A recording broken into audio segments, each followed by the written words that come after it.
इसी प्रकार एक और नए पेपर के साथ चर्चा करेंगे, बड़ी महत्वपूर्ण, जो आपके आगामी एग्जाम के लिए बहुत उपयोगी साबित होंगे। चलिए तो शुरू करते हैं आज का ये हमारा सेशन। देखिए सबसे पहला क्वेश्चन आपके स्क्रीन पर ये रहा। क्या पूछा जा रहा है? पूछा जा रहा है आपको कि ओदक दुर्ग से आपका अभिप्राय क्या है। ओदक दुर्ग से आप क्या समझते हैं? क्या ये एक प्रकार का गिरी दुर्ग है? क्या ये धानवन दुर्ग है? क्या ये सैन्य दुर्ग है? या फिर ये जल दुर्ग है? तो ओदक दुर्ग का मतलब ये होता है ऐसा दुर्ग जो चारों ओर जल से घिरा हो, मतलब जल दुर्ग ही क्या है? ओदक दुर्ग। जैसे आपको पूछा जाता है पारिद दुर्ग से आप क्या समझते हैं? ऐसा दुर्ग जिसके चारों ओर परकोटा हो। या फिर आपको पूछा जाता है पारिख दुर्ग, ऐसा दुर्ग जिसके चारों ओर क्या हो? खाई हो, चारों ओर खाई हो, जैसे लोहागढ़ है आपके प्रसिद्ध। आपको पूछा जाता है कि धानवन दुर्ग से तात्पर्य क्या है? ऐसा दुर्ग जो मरुस्थल या रेगिस्तान में निर्मित हो, वो क्या कहलाता है? धानवन दुर्ग। जैसे जैसलमेर का सोनार किला है, बीकानेर का जूनागढ़ किला है। ठीक है। और ऐसा भी पूछे कि राजस्थान का प्रसिद्ध जल दुर्ग कौन सा है, तो याद रखिएगा गागरोन का किला, ये प्रसिद्ध जल दुर्ग है।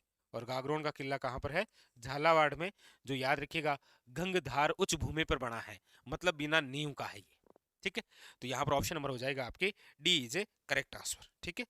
आइए क्वेश्चन नंबर है आपके सामने दूसरा। क्वेश्चन नंबर है आपके सामने 2। क्या कह रहा है? पूछा जा रहा है निम्नलिखित युग्मों में से कौन सा सही सुमेलित नहीं है। एक तरफ वन्य जीव अभयारण्य है और एक तरफ उनकी लोकेशन है। तो देखिए वन विहार कहाँ पर है? धौलपुर में। धौलपुर के अंदर 3 अभयारण्य है, याद रखिएगा, वन विहार, आपके केसर बाग, और याद रखिएगा राम सागर। ये तीनों तीनों कहाँ पर है? धौलपुर में। फुलवार की नाल बिल्कुल ठीक है, उदयपुर में। केला देवी भरतपुर में नहीं, यहाँ याद रखना है भरतपुर में है केवला देव, और केवला देव भगवान शिव का नाम है। और ये जो केला देवी वन्य जीव अभयारण्य है ये आपके भरतपुर में ना होकर करौली में है। करौली में देवी है, भरतपुर में शिव जी है।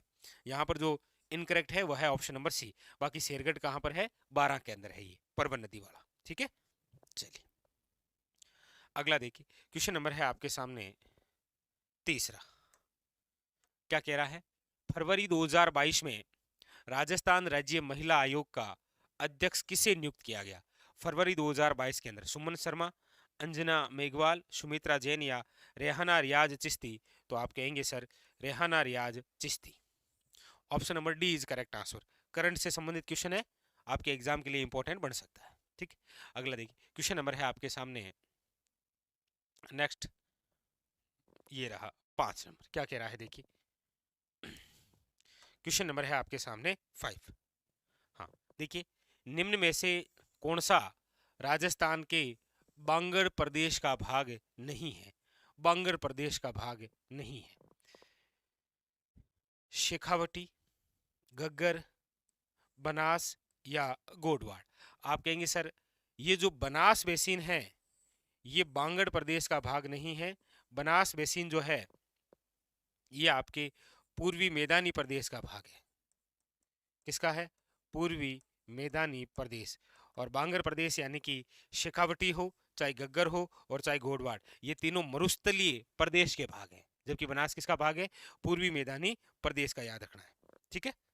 नेक्स्ट देखिए अगला क्वेश्चन नंबर है आपके सामने 6। जाखम सिंचाई परियोजना राजस्थान के कौन से जिले में स्थित है? अब जाखम बांध, जाखम नदी, जाखम सिंचाई परियोजना एक ही है, वो जिला कौन सा है? याद रखिएगा प्रतापगढ़। जाखम बांध भी यही है जो कि आपके राज्य का सबसे ऊंचा बांध है। ठीक है, प्रतापगढ़। चलिए नेक्स्ट क्वेश्चन नंबर 7 तो आपके मैथ रीजनिंग का होगा। चलिए क्वेश्चन नंबर 8 बड़ा इंपॉर्टेंट है, लीजिए क्वेश्चन नंबर है आपके सामने 8। क्या कह रहा है देखिए, निम्नलिखित में से कौन सी एक खरीफ की फसल नहीं है? खरीफ की फसल नहीं है। अब इससे इजी क्या होगा, जबकि आपको पता है कि रबी की प्रसिद्ध फसल गेहूं है। तो गेहूं है वो खरीफ की नहीं है, वो रबी की फसल है। ठीक है। अगला देखिए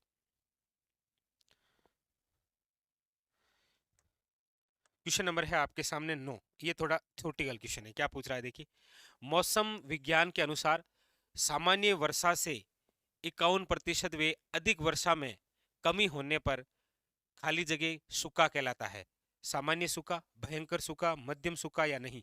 क्या कह रहा है वापस देखिए, मौसम विभाग के अनुसार सामान्य जो वर्षा है से 51% वे अधिक वर्षा में कमी होने पर, वर्षा हो रही उसमें यदि कमी होगी तो फिर जो सूखा होगा वो कैसा होगा, भयंकर सूखा ही होगा, क्योंकि बारिश तो वैसे भी कम ही हो रही है और उससे भी कम हो जाएगी तो फिर सूखा ही होगा। क्वेश्चन नंबर था ये आपके सामने 9। अगला देखिए क्वेश्चन नंबर 10 क्या कह रहा है। क्वेश्चन नंबर 10 लीजिए, क्वेश्चन नंबर 10 है आपके सामने और पूछा जा रहा है आपको, कांसे की मूर्ति में ज्यादातर क्या होता है।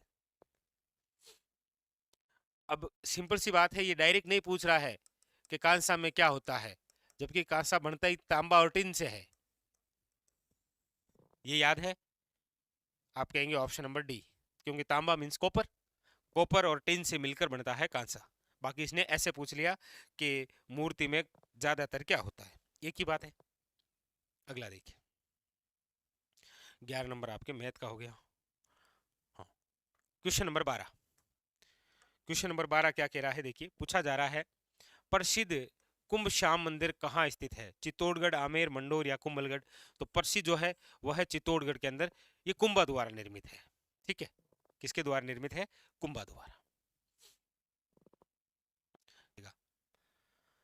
नाचना खाली जगह की एक नस्ल है। नाचना जो है वो किस प्रकार की नस्ल है, याद रखिएगा, नाचना ऊंट की नस्ल है जो कि आपके जैसलमेर में पाई जाती है, क्योंकि जैसलमेर में गांव है नाचना गांव, है ना, वही।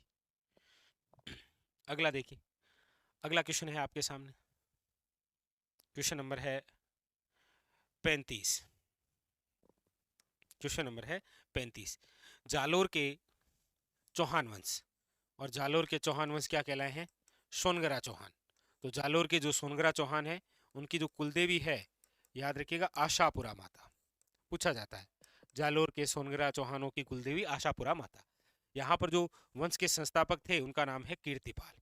कीर्तिपाल, जिन्हें कीतु एक महान राजा की उपाधि है मुणोत नैनशी द्वारा, और इनको एक और उपाधि है राजेश्वर की, और ये उपाधि है सुंदा पर्वत अभिलेख में। ये जो कीर्तिपाल है ये नाडोल के निवासी थे, नाडोल से आए थे जालोर, जहां पर परमारों को पराजित किया था और जालोर के अंदर चौहान वंश की नींव रखी थी। तो वह कीर्तिपाल वही है, और अंतिम जो शासक है वो कानर देव सोनगरा, जालोर के सबसे शक्तिशाली शासक।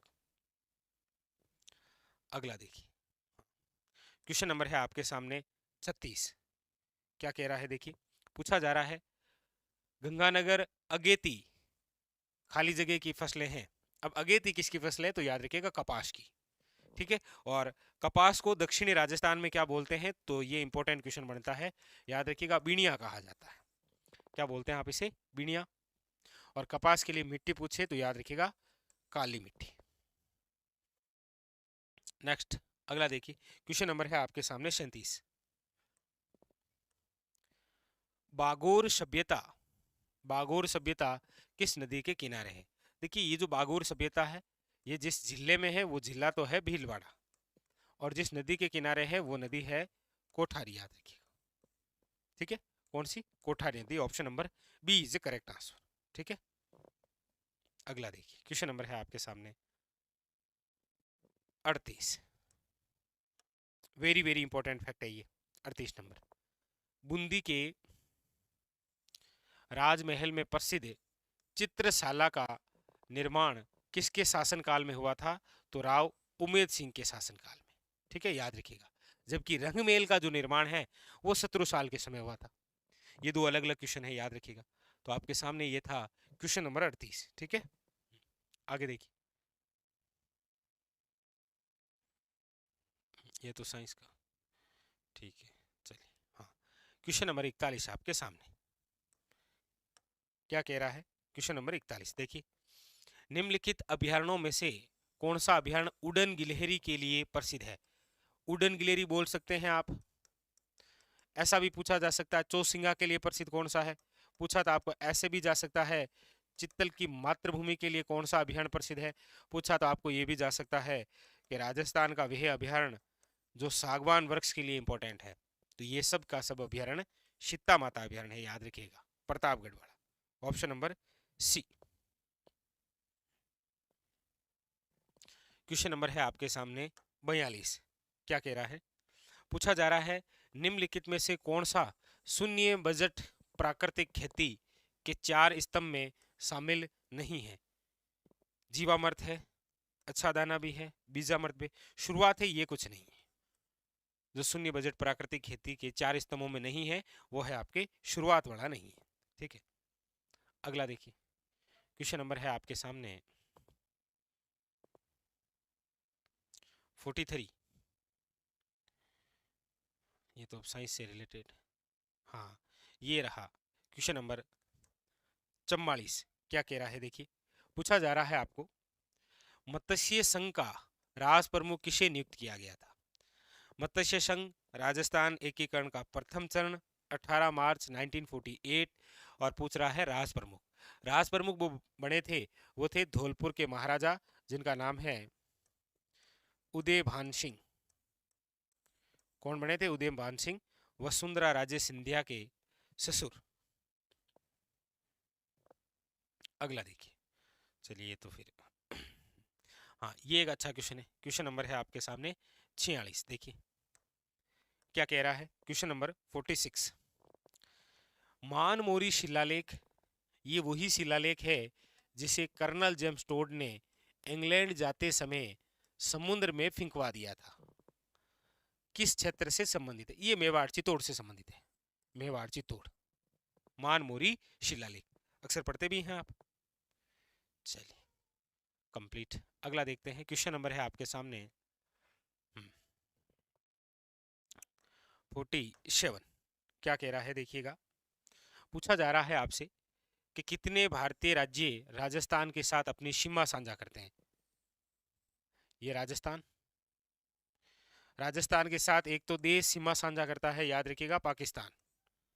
राज्य हैं एक तो पंजाब, एक है हरियाणा 2, एक है यूपी 3, एक है एमपी 4 और एक है गुजरात 5। तो 5 राज्य और एक देश, याद रखिएगा।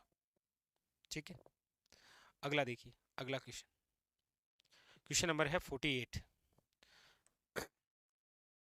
48 देखिएगा। अटपटी, अमरशाही, उदयशाही, शिवशाही क्या है? अटपटी, अमरशाही, उदयशाही, शिवशाही, ये सब जो है वो आपके पगड़ियों के प्रकार हैं। क्या है ये? सब के सब पगड़ियों के प्रकार। ठीक है, अगला देखिए। ये तो आपके मैथ का क्वेश्चन आ गया। ठीक है, कहाँ तक पहुंच गए थे हम? हाँ ये लीजिए, क्वेश्चन नंबर 50। क्या कह रहा है देखिए। क्वेश्चन नंबर 50 नंबर क्या कह रहा है वो देखना है। कोपेन के अनुसार गंगानगर जलवायु प्रदेश में स्थित है। देखिएगा, ये कोपेन, ये लोकेशन पता, BWHW, फिर है BSHW, फिर है CWG, उसके बाद में है AW। पूछ रहा है गंगानगर, ये रहा गंगानगर और BWHW। Option number D is A correct answer. ठीक है, option number D is A correct answer. Clear है?